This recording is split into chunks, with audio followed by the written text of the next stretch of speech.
sua Bíblia na primeira carta aos Tessalonicenses, capítulo de número 2.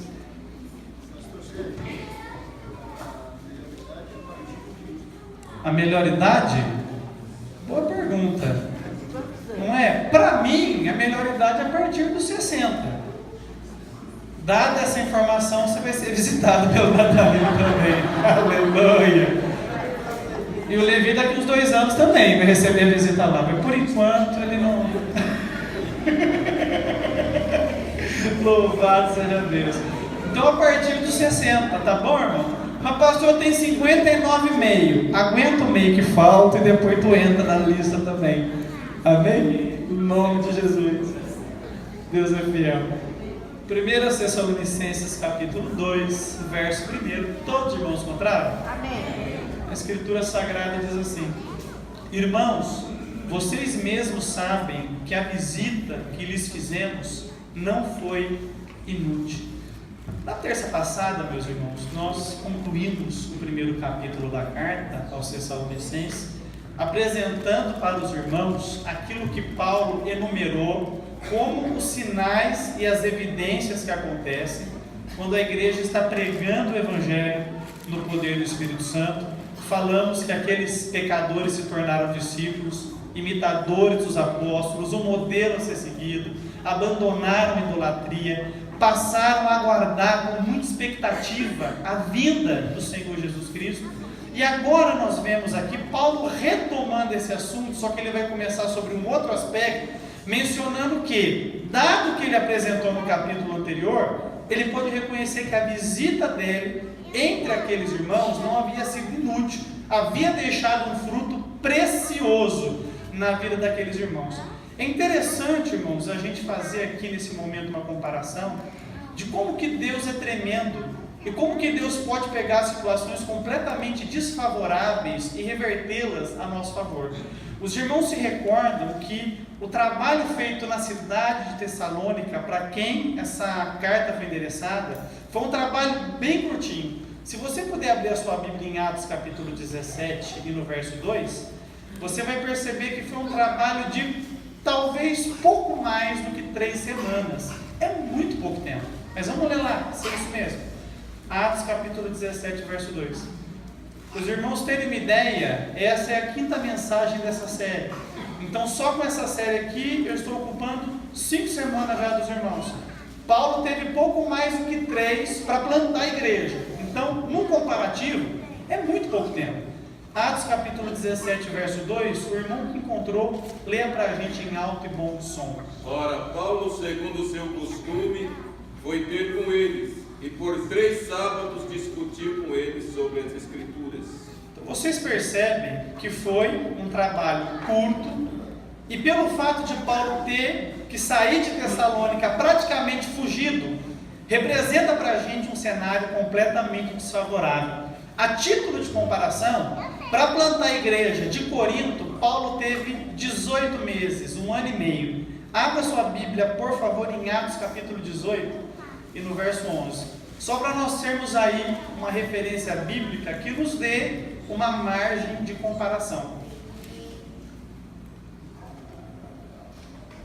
E ficou ali 1 ano e 6 meses, ensinando entre eles a palavra de Deus.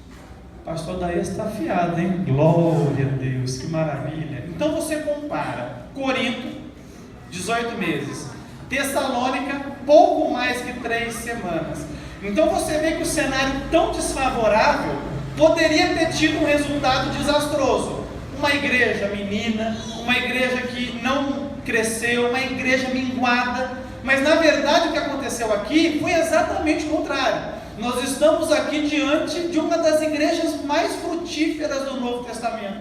E o que isso mostra para a gente? Que o Evangelho é uma obra de Deus, que Deus de fato está à frente desse grande empreendimento chamado Evangelho. E isso traz para a gente um princípio. Não é o fato de uma circunstância ser favorável ou não que dita o sucesso de uma obra, mas o fato de Deus estar na frente dela, que vai determinar o sucesso ou não. Os irmãos talvez estejam secularmente, espiritualmente, diante de cenários completamente desfavoráveis. Mas a gente não deve com isso entregar os pontos. Pelo contrário, a gente precisa confiar que apesar de para nós haver uma circunstância ruim, para Deus não existe impedimento nenhum. E se Ele quiser fazer alguma coisa, Ele vai fazer. Ele tem todo o poder para fazer. Ele tem na mão dele toda a capacidade para fazer. Cabe a nós o que então? Orar: Pai, vai na minha frente, me ajuda, me direciona, porque se der certo, a glória vai ser tua somente. Aleluia.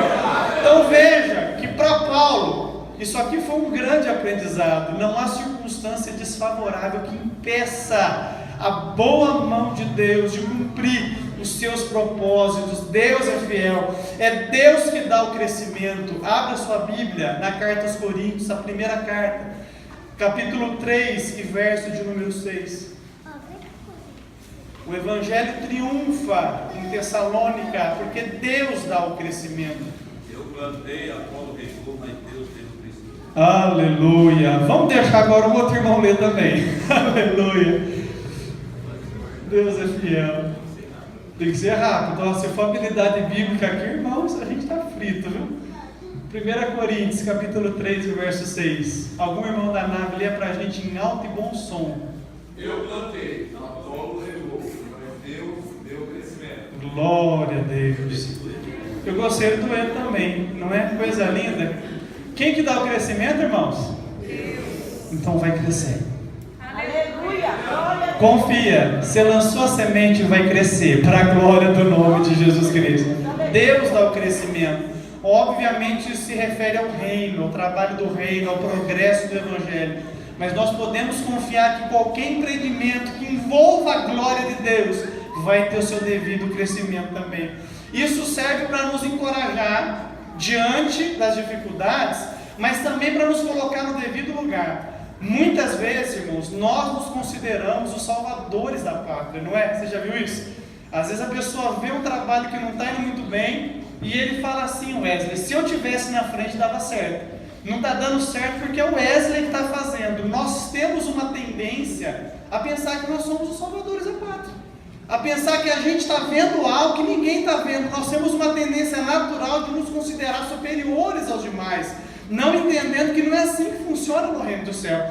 Por exemplo, Paulo sabia que qualquer um daqueles que milita pelo reino é simplesmente um cooperador. Então o cooperador é alguém que coopera, mas o grande teor do trabalho não é executado por ele. Vamos ler o versículo 9 do mesmo capítulo 3 de 1 Coríntios. Olha como que Paulo se identificou. Porque nós somos cooperadores de Deus, vós sois lavoura de Deus e edifício de Deus. Louvado seja Deus. Você é cooperador, você trabalha, mas quem faz a obra é o teu Deus, o teu Pai. Então a gente deve se apropriar disso diariamente. Pai, é o Senhor que está fazendo, eu sou um mero instrumento que o Senhor decidiu usar. E com essa postura, a glória vai ser sempre dele, quem vai aparecer é ele, quem vai ser exaltado é ele. E a gente vai se guardar de ter qualquer tipo de sentimento de orgulho espiritual que pode levar a nossa fé à derrocada. Amém, meus irmãos? Amém. Então a visita de Paulo a Tessalônica não foi inútil.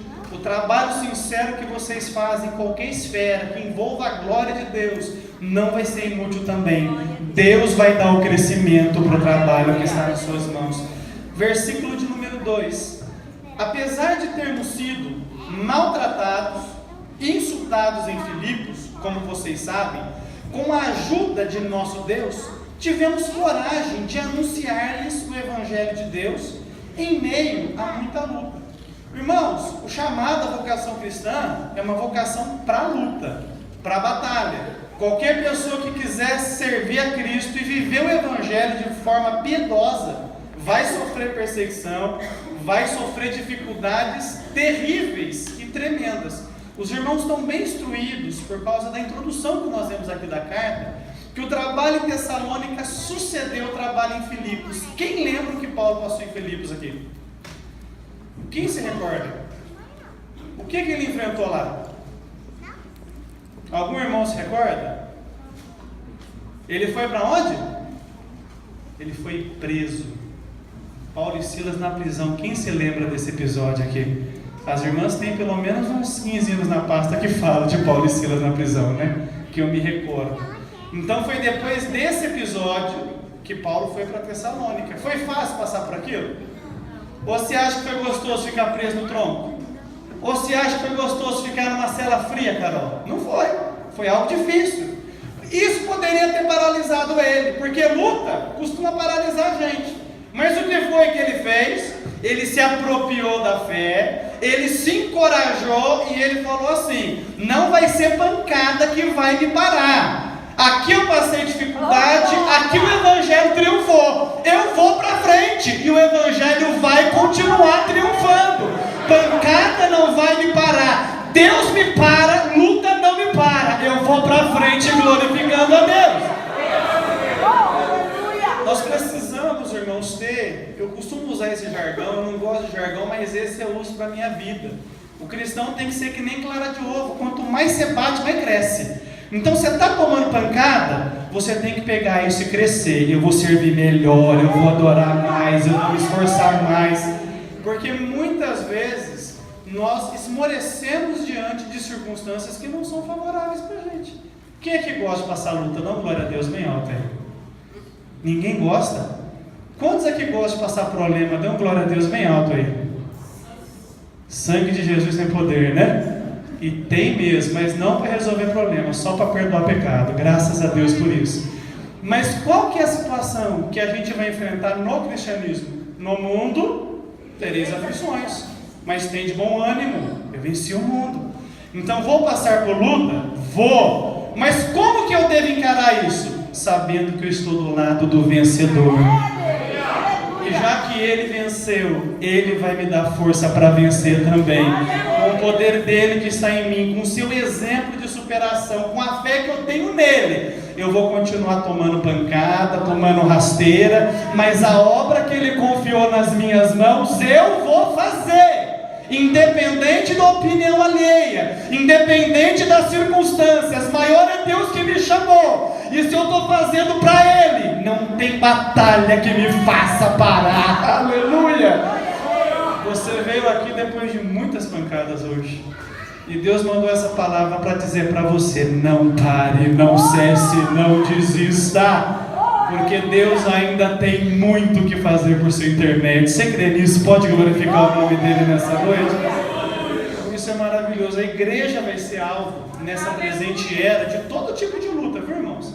Nós estamos vivendo lutas físicas em muitas partes do mundo. Cristãos são mortos ainda. Lutas ideológicas. No Brasil, principalmente, nós enfrentamos uma guerra ideológica. Você pode abrir qualquer site da internet, qualquer hora do dia, a igreja sempre é mostrada de forma caricata, de forma preconceituosa. Então você sempre vai ver num site da internet o pastor que abusou, o padre que abusou, o pastor que roubou. Você nunca vai ver que uma igreja como essa aqui despendeu tempo, semana após semana, de cuidar de uma irmã que estava enferma em casa. Isso não aparece na manchete. Não aparece na manchete que o traficante entra aqui dentro, traficante, mas sai daqui liberto e transformado em bom cidadão. Isso a manchete não mostra. Então há uma guerra ideológica contra a gente, mas você vai permanecer. Cristo disse: eu edificarei a minha igreja, e as portas do inferno não prevalecerão contra ela. Nós estamos edificados no Cordeiro. Adore o nome dele nessa noite. Você está marchando contra as portas do inferno. Adore a Deus nessa noite. Elas não vão resistir a você. Adore a Ele nessa noite.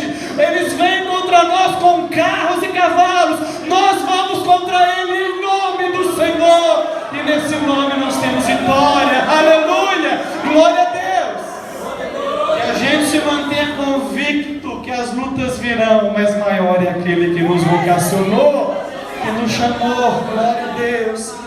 Versículos 3 e versículo 4 de 1 Tessalonicenses capítulo 2. Pois a nossa exortação não tem origem no erro, nem em motivos impuros, nem temos intenção de enganá-los. Pelo contrário, como homens aprovados por Deus, a ponto de nos ter sido confiado por Ele o Evangelho, não falamos para agradar a pessoas, mas a Deus, que prova os nossos corações. Por um momento, Paulo tira um pouco a visão do histórico que ele teve, das lutas que ele passou, e ele se concentra no trabalho que ele se desenvolveu. Irmãos, é muito pertinente de vez em quando a gente analisar a maneira como a gente está conduzindo a nossa vida. Uma disciplina cristã muito conhecida é chamada de autoexame. Quem sabe o que é autoexame? Autoexame é aquele momento que a gente humildemente para e se assenta consigo mesmo para pensar e para conversar. Sérgio, vamos falar aqui sobre nós dois, eu e eu mesmo. Então, o que motiva a sua vida? Qual é a motivação por trás de cada ação sua? O que você está fazendo nesse mundo aqui? Qual é o seu papel nesse mundo aqui? O que você está fazendo na igreja? Quando você prega, por que você está pregando? Quando você visita, por que você está visitando? Fazer uma análise dos nossos motivos. Isso é autoexame. Irmãos, vocês concordam que nós podemos fazer as coisas certas pelos motivos errados? Sim ou não? Podemos. A gente pode fazer coisas muito corretas, tendo por detrás motivações erradas. Então o autoexame, ele vai nos ajudar a trabalhar justamente no cerne da questão. Mais importante do que fazemos é por que fazemos. Porque fazer a coisa certa pelo motivo errado é tão errado quanto fazer a coisa errada pelo motivo certo.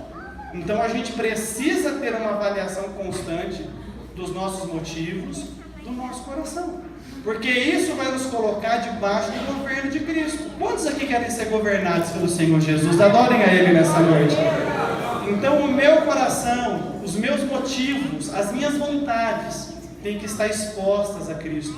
E aqui Paulo faz uma análise e ele identifica aqui pelo menos 3 emblemas que ele encontrava no ministério dele. Esses emblemas fazem parte de todos aqueles que querem legitimamente militar pelo Evangelho da graça de Deus. O primeiro deles, ele diz aqui, olha, a meu respeito, diante de tudo aquilo que eu fiz, eu posso falar para vocês, estou no verso 3, a nossa exortação não tem origem no erro.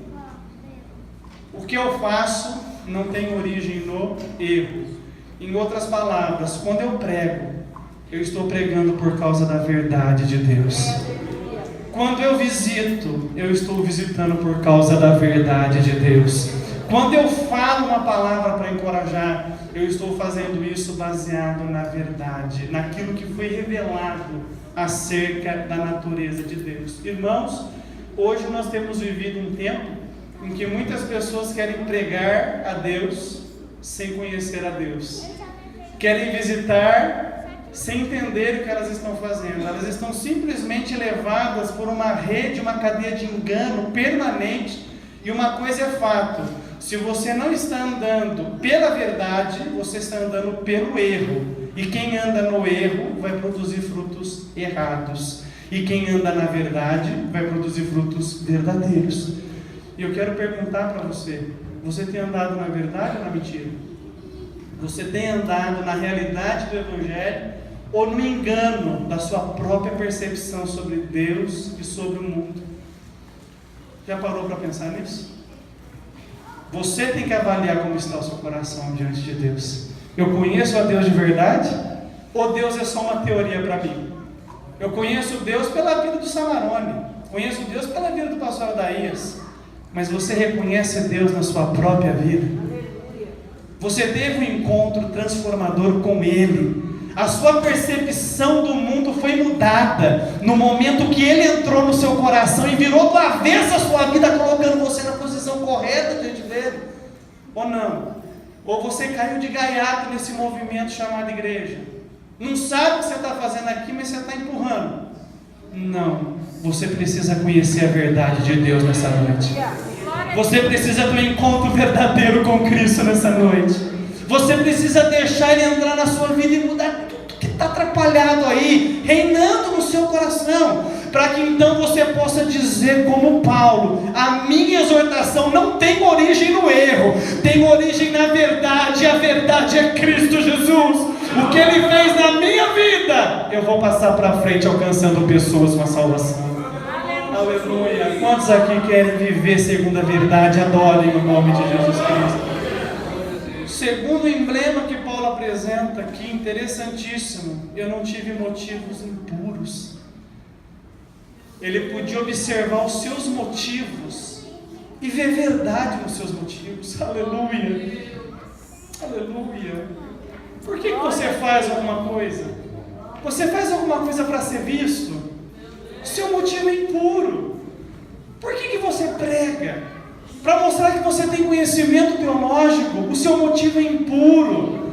Por que você dá aula na escola dominical? Para mostrar que você conhece mais do que todo mundo. O seu motivo é impuro. Por que você canta? Para mostrar sua técnica vocal, seu timbre privilegiado. O seu motivo é impuro. Qual é o motivo puro que devemos ter no nosso coração? Somente um: a glória de Jesus Cristo, nosso Salvador. O apóstolo Paulo disse: quer comais, quer bebais, ou façais qualquer outra coisa, façais tudo para a glória de Deus. Eu prego para a glória de Deus, eu visito para a glória de Deus, eu oro para a glória de Deus, eu trabalho para a glória de Deus. A minha vida deve ser vivida para que Deus tenha um sorriso no rosto a meu respeito. Eis aí o meu servo que anda na minha presença, que me adora, que me glorifica. Essa deve ser a nossa motivação.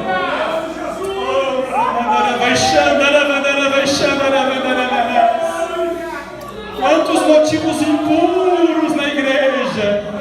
Eu quero mostrar que eu faço melhor que o Geraldo. Eu quero mostrar que eu faço melhor que o líder da mocidade. Eu quero mostrar que eu dirijo melhor que o pastor. Eu quero mostrar que eu toco melhor que o Igor. Não, eu quero mostrar que Ele é Deus. Eu quero mostrar que Ele merece a glória. Eu quero mostrar que Ele me salvou. Eu quero mostrar que só Ele é digno. Não é nós, Senhor, mas é o Teu nome, render glória. Ao Teu nome, render glória. O meu motivo é a glória do Deus que me salvou.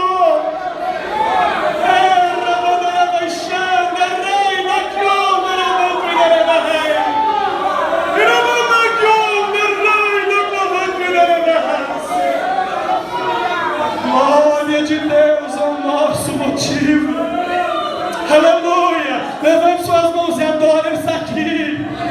Ele está aqui sondando corações. Ele está aqui analisando motivos. O que Ele vai encontrar no nosso coração nessa noite? O que Ele vai observar em nós? Que Ele encontre em nós um coração adorador. Que Ele encontre em nós um coração dependente. Que Ele encontre em nós um coração quebrantado e contrito. Aleluia. Nosso motivo é Ele. Nosso motivo é Ele.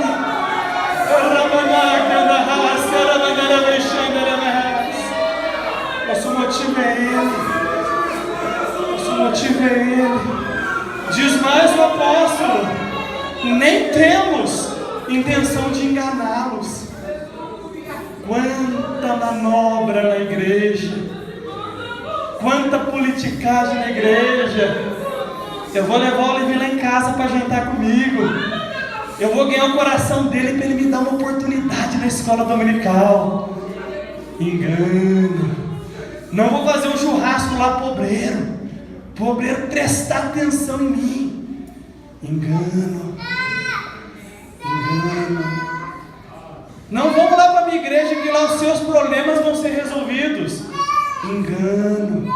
Você sabe que não vão. A gente não está aqui para resolver problema. A gente está aqui para reconciliar os homens com Deus pela mensagem do Evangelho. Nosso assunto é céu. Nosso assunto é salvação. Nosso assunto é perdão de pecado. Você quer ter resolução de problema? Deus te dá sabedoria para resolver os seus problemas. Mas aqui a nossa mensagem é céu e inferno. É reconciliação com Deus por meio do Evangelho de Jesus Cristo. É justificação, novo nascimento, santificação. Essa é a mensagem da igreja. Vamos de ludibriar o povo, prometendo coisas que Deus talvez não vai fazer. Prega o Evangelho, as demais coisas acontecem pelo exercício da soberania de Deus. Agora não prometa soluções, não é o caminho esse, nenhum apóstolo fez isso. A mensagem dos apóstolos era: arrependei-vos e convertei-vos. Aleluia. Ainda tem espaço para pregarmos isso na igreja? Ainda podemos pregar isso na igreja? Ou o nosso povo tem comichão no ouvido e que ouvir de chave, de vitórias, de milagres, de ausência de sofrimento? Não. Aqui a gente vai sofrer, mas Ele vai nos ajudar e nós vamos ver a boa mão dEle nos fortalecendo. Será que tem espaço para esse Evangelho na igreja ainda? Glória a Deus. Ou será que nós já estamos dando um passo além do que nós recebemos na Escritura e queremos ensinar Deus a edificar o reino, prometendo mentiras para as pessoas, para que elas venham para cá porque a gente é um povo legal? Não. Eu e você não estamos aqui para ser legais, estamos aqui para fazer a vontade de Deus. E quem é de Deus vai ser acrescentado nessa igreja, porque o Senhor acrescentava dia após dia aqueles que haveriam de ser salvos. Esse é o Evangelho da salvação. A gente pode continuar nesse Evangelho, meus irmãos? Essa é a mensagem que nós podemos pregar. Se você crê nisso, adore o nome do Senhor Jesus nessa noite. Entrar pelo caminho. Paulo não tinha motivos nenhum, nem intenção de enganar. Ele diz, pelo contrário, nós somos homens aprovados por Deus. Aleluia. Ele pode fazer um exame da sua vida.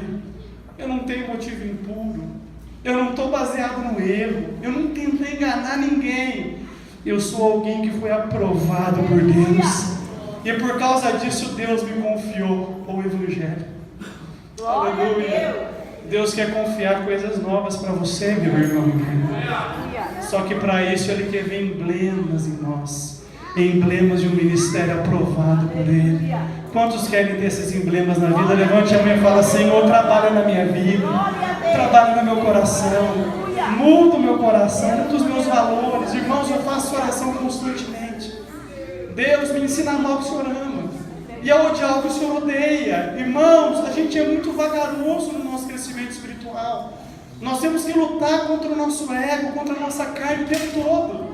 Senão a gente deixa a carne começar a construir valores novos na nossa vida, que vão se opor à vontade, à verdade de Deus. Que Deus nos ajude a vencermos isso. Paulo pode chegar a falar no verso 4, nós não falamos para agradar pessoas, mas falamos para agradar a Deus, porque Deus prova os nossos corações. Sabe qual vai ser a nossa maior frustração naquele dia? Quando nós nos reunimos diante dEle para sermos avaliados pelas nossas obras e não salvos por elas, porque seremos salvos pela graça somente. Mas naquele dia, Deus, na sua justiça, avaliará a qualidade do nosso trabalho. Que tristeza a gente, diante ali do tribunal de Cristo, perceber que tudo que a gente edificou foi palha, madeira, que o fogo vai consumir rapidamente. Eu peço a Deus todo dia, irmãos, que eu tenha pelo menos algo precioso para apresentar para Jesus naquele dia. Luto o tempo todo, Deus, que os meus motivos sejam verdadeiros, que eu tenha certeza que eu fiz o meu melhor e a melhor entrega o tempo todo de minha vida. Tenha esse coração nessa noite, meu irmão. Aleluia. Deus está procurando aqueles que vão andar na excelência, aquele que quer andar a segunda milha, aquele que é capaz de dar outra face, aquele que é capaz de fazer não só aquilo que é mandado, mas aquilo que Deus o direciona pelo Espírito Santo. Que Deus nos direcione a esse caminho de excelência, para podermos falar como Paulo: eu não fiz nada para agradar as pessoas, mas eu fiz tudo para agradar o meu Deus, aquele que me salvou. Amém, meus irmãos? Verso de número 5 e verso de número 6. Vocês bem sabem, a nossa linguagem nunca foi de bajulação, nem de pretexto para a ganância. Deus é testemunho. Nem buscamos reconhecimento humano, quer de vocês, quer de outros. Os irmãos vão observar nesses dois versos o próprio texto bíblico explicando o que eu acabei de falar para os irmãos. Após fazer a sua análise, Paulo conclui: não tive linguagem de bajulação, Então, não enganei ninguém. Não tive pretexto para ganância, não tive motivos impuros. E ele diz ainda mais, olha, nem buscamos reconhecimento humano. Eu estava firmado na verdade, não no erro. E a verdade é, eu quero ser reconhecido por Deus e não por homem. Então você vê que o próprio Paulo explica como que ele identificou esses princípios, esses emblemas que ele havia identificado no seu ministério. Está aqui a explicação. E ele continua, verso 7 do verso 8 agora. Embora, como apóstolos de Cristo, pudéssemos ter sido um peso, tornamo-nos bondosos entre vocês, como uma mãe que cuida dos próprios filhos. Sentindo assim tanta afeição por vocês, decidimos dar-lhes não somente o Evangelho de Deus, mas também a nossa própria vida, porque vocês se tornaram muito amados por nós. Irmãos, o exercício do ministério é mais que palavra, é vida. O ministério do pastor não é o que ele faz em cima do púlpito, é o que ele faz numa visita, é o que ele faz num gabinete, é um abraço que ele dá, é uma lágrima que ele derrama. Paulo tenta explicar como é que é esse negócio aqui, porque parece complicado. Ele era um ensinador, ele era um pregador, mas eu preciso que vocês entendam. Aí ele pensou, é como uma mãe que cuida do filho, porque a mãe abre mão de tudo para que o filho esteja bem. E o verdadeiro obreiro está disposto a abrir mão de tudo para que uma ovelha esteja bem. Tem muita renúncia envolvida, irmãos, no ministério. Muita renúncia. Muita renúncia. São horas de oração. Primeiro, para você ficar de pé, porque é paulado o tempo todo. E segundo, para numa necessidade, você ter palavra de Deus para encorajar alguém que está sofrendo. São horas estudando. E quando você está fadigado de tanto estudar, você começa a orar para se renovar, e orar. Leva tempo. Muitas vezes você quer estar com a esposa comendo uma pizza, mas você está se alegrando com os que se alegram e chorando com os que choram. Então o obreiro chamado por Deus, ele tem um comportamento como de uma mãe com um filho. Ele está disposto a abrir mão de tudo para que um filho seu tenha bem-estar e possa vencer alguma dificuldade. Então todos nós aqui estamos sujeitos a pessoas que estão liderando a gente. Os irmãos dos departamentos têm líderes, o pastor da igreja tem pastores acima dele. Eu respondo a 2, respondo ao presidente, respondo ao superintendente. E eu observo a abnegação, a entrega dessas pessoas a nosso respeito, tanto que elas dedicam tempo para nos ver bem. Então eu quero deixar um princípio para os irmãos: honre com muito amor, com muito respeito aqueles que têm liderado vocês, em cada esfera. Muitas vezes você só o vê em ação, mas a história deles não é o que eles estão fazendo quando estão sendo vistos, é aquilo que eles estão construindo, fechado no quarto, chorando e pedindo a misericórdia de Deus. Isso não é visto por nós, mas é visto por Deus, e Deus dá a recompensa. Então eu quero falar para você, irmão e irmã, que está em eminência na obra, que está fazendo uma entrega dessa natureza, e muitas vezes em retribuição à entrega você tem tomado pauladas. Deus tem uma palavra ao seu coração nessa noite. Aleluia. Deus está vendo tudo isso, e Ele vai te pegar na mão nessa noite aqui, vai renovar suas forças, vai encher você de graça nessa noite, aleluia, e vai te dar energia para caminhar mais uma milha, fazendo uma entrega maior, experimentando mais, sentindo mais, aleluia. Ele vai renovar suas forças aqui nessa noite, aleluia. Glória a Deus, glórias a Jesus. Deus é maravilhoso, Deus é tremendo. Então Paulo compara a sua entrega com a entrega de uma mãe no cuidado com seu filho. É interessante que ele vai continuar agora, verso 9 ao verso 10, mais uma vez, agora trazendo a memória dos irmãos. Como que ele fez isso? Irmãos, Paulo, ele tem uma característica de comunicação que é muito usada no marketing. No marketing nós temos um princípio: mostre o que você está falando e fale o que você está mostrando. Não deixe dúvida alguma de que as pessoas vão entender você. Você tem que ser bem compreensível para as pessoas que te escutam. E Paulo, ele lança um conceito e depois ele explica. Ele acabou de falar aqui: olha, eu cuidei de vocês como uma mãe do filho, porque vocês eram muito amados. E agora no verso 9 e no verso 10 ele vai explicar o que ele fez. Olha que interessante. Irmãos, certamente vocês se lembram do nosso trabalho esgotante, da nossa fadiga. Trabalhamos noite e dia para não sermos pesados a ninguém, enquanto lhes pregávamos o Evangelho de Deus. Tanto vocês como Deus são testemunhas de como nos portamos de maneira santa, justa e irrepreensível entre vocês, os que creem.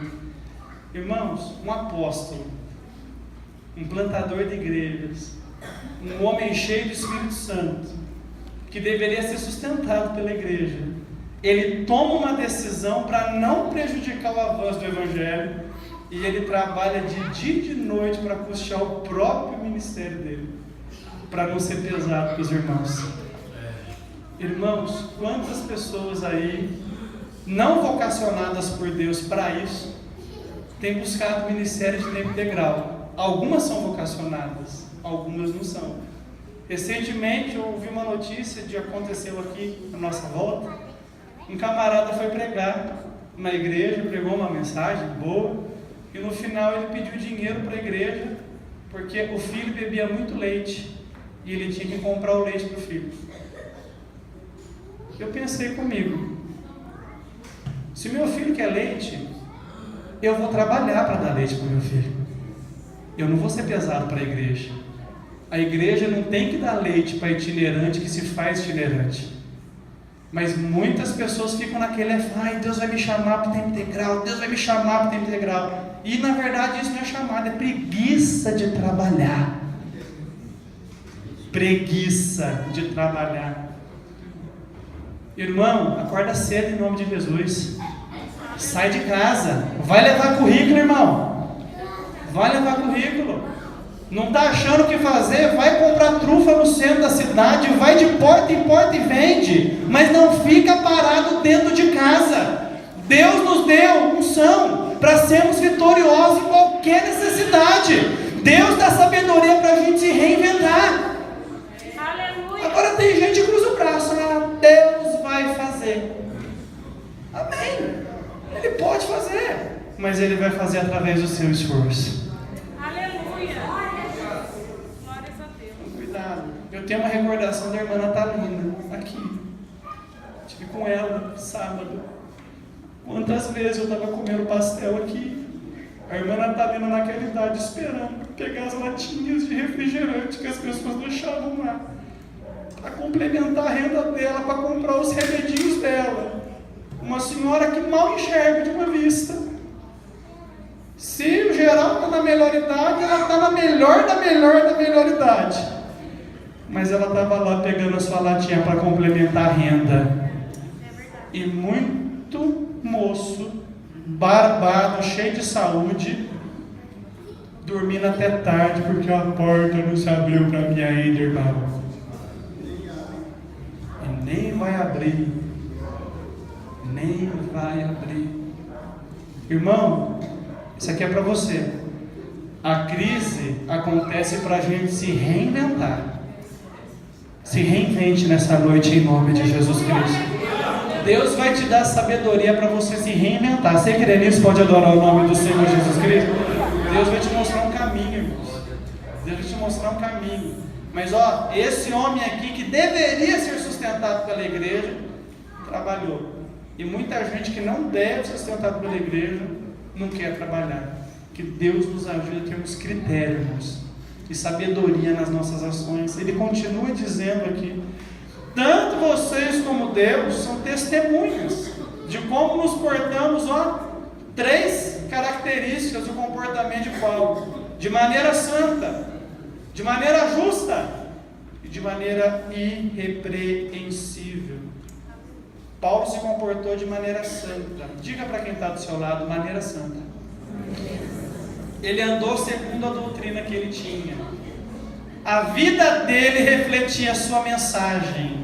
O que ele pregava, ele vivia. E o que ele vivia, ele pregava. Ele andou de maneira santa. Nós devemos andar de maneira santa, lutando contra as incoerências que nós temos. Às vezes a gente fala e não vive. Isso é normal. A gente tem que batalhar para essa incoerência ser cada vez menor, até que as pessoas olhem para a gente e vejam o que ele fala, ele vive, está patente. Deus está na vida dele. Aleluia! Maneira santa.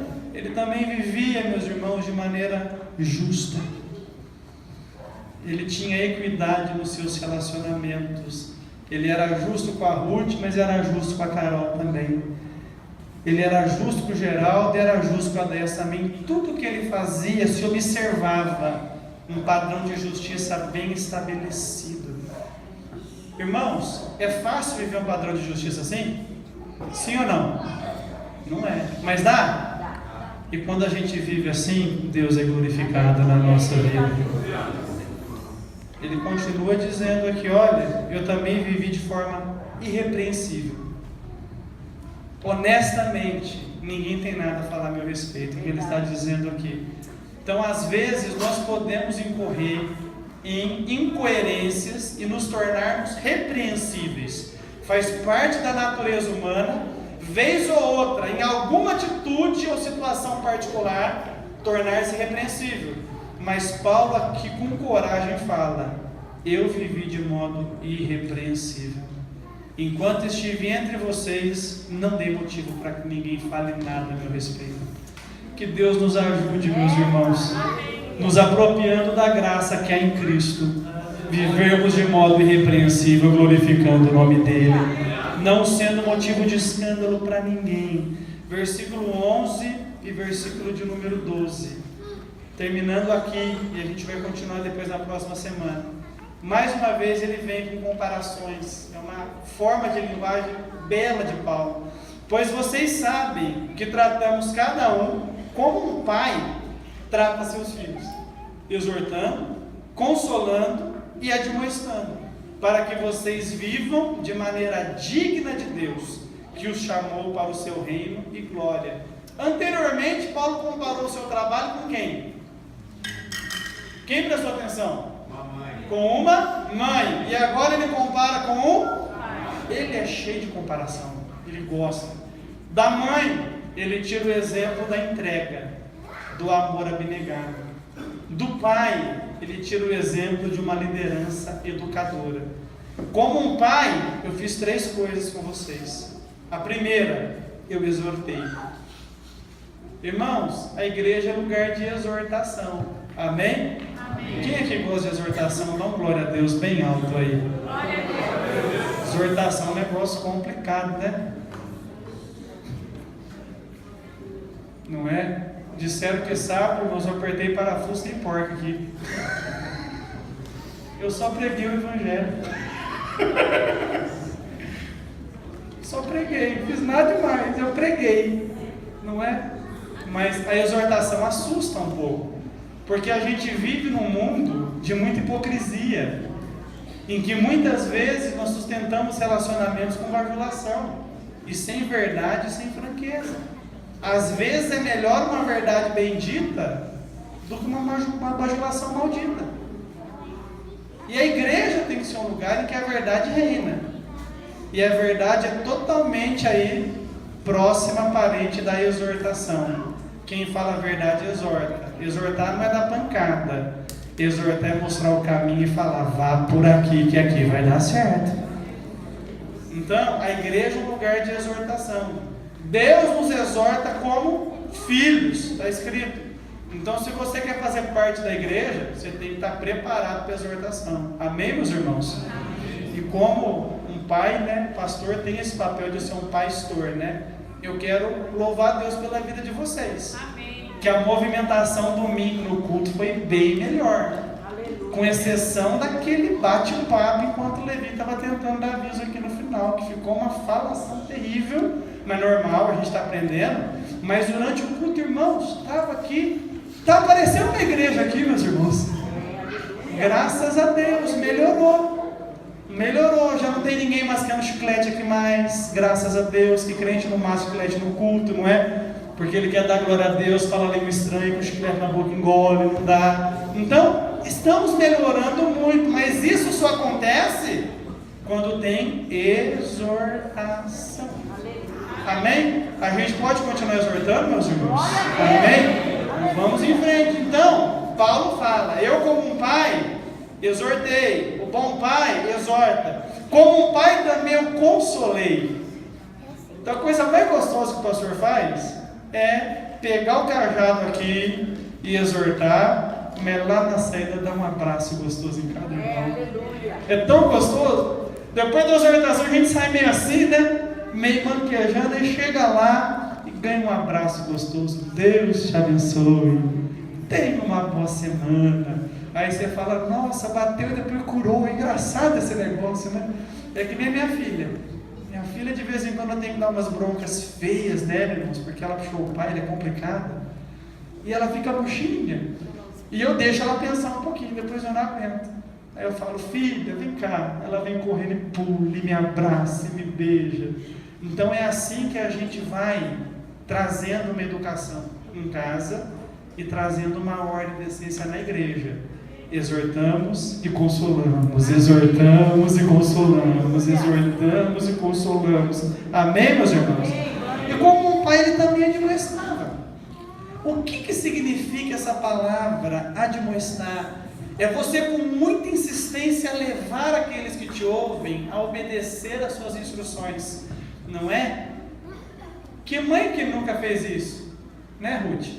Filho, vai tomar um banho. Não vou! Aí pega o chinelo, como é que é? Já fui. Não é? Então cabe ao pastor também, ao líder, a admoestar. Algumas ovelhinhas têm mais dificuldade de obedecer. Não é? Aí não basta você dar exortação, você tem que mostrar o chinelinho também. Não é? É muito bom. Eu me recordo, meus irmãos, quando eu cheguei na congregação de VLP, nós tínhamos uma característica lá que é do campo, mas lá era muito pior. Nós tínhamos culto no sábado e no domingo. E os irmãos que iam no culto do sábado não iam no culto do domingo, mas não iam mesmo. Então você tinha 40 crentes no sábado e 40 no domingo. Eu falei, não dá, sim, não dá, porque a gente fica com 2 cultos desfalcados. Melhor fazer um culto de qualidade com todo mundo. Aí conversei com o pastor Daniel, pastor, eu vou deixar um período sem culto sábado. Tirei todos os cultos sábado. Aí o obreiro chegou em mim, macho, chegou lá batendo o pé, pastor, eu quero explicações porque o senhor tirou os cultos de sábado da congregação. Oh, irmãos, aquele sangue espanhol do meu sobrenome Fernandes, aquele 1% mineiro do meu sobrenome Gonçalves, ferveu, e eu enchi o peito e falei, eu fiz isso porque eu sou o pastor da igreja. Algum problema, irmão? Irmãos, o bicho ficou da cor dessa parede aqui. Não, mas era o único culto que eu podia vir e o senhor tirou. Eu falei, ah é, companheiro? Não, mas a gente vai providenciar então uma situação. Aí eu procurei o vice-dirigente da igreja. Eu, companheiro, me dá um pouco de história desse companheiro aqui, expliquei a situação. Pastor, nunca veio no sábado aqui, nunca pisou o pé na igreja, um encrenqueiro. Aí, geladeira de Jeová, todo mundo lia a Bíblia e ele sentadinho, todo mundo pregava e ele sentadinho. Por quê? A gente tem que admoestar, porque aqui dentro é lugar de ordem. E temos que ter lideranças que admoestam, porque senão a coisa descamba e de repente a gente tem tudo aqui menos uma igreja. Eu me recordo que terminando esse testemunho, esse testemunho, né? Ele me afrontou uma segunda vez. pastor, vim notificá-lo que o corpo de obreiros dessa igreja está indisposto com o senhor. Eu falei, irmãos, quando a publicitário sabe ser sarcástico às vezes, né? Eu falei, verdade, companheiro, me conta. Não, porque aqui nessa igreja ninguém mais prega, só prega o Senhor e quem o Senhor traz. Irmão, todo mundo já tinha pregado, menos ele. Aí eu falei, vamos lá no meu gabinete, que essa conversa é boa de porta fechada, vamos lá. Sentei, amigo, vamos jogar limpo, porque eu sou da escola da franqueza. Essa indisposição do corpo de obreiros ou é sua? É de todos, pastor, porque ninguém prega mais aqui. Eu falei, companheiro, o único obreiro que não pregou ainda foi o senhor.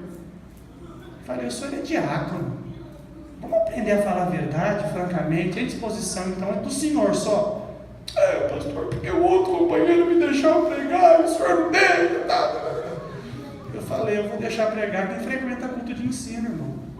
Eu vou deixar pregar quem está na escola dominical, irmão. Eu vou deixar pregar quem vem na quinta-feira, meu irmão. Eu vou deixar pregar quem veste a camisa e não companheiros que ficam no corredor, perdendo tempo com picuinha e com fofoca. Então, ou o senhor entra no caminho, ou vai continuar indisposto comigo. Aí ele foi para outra congregação nossa.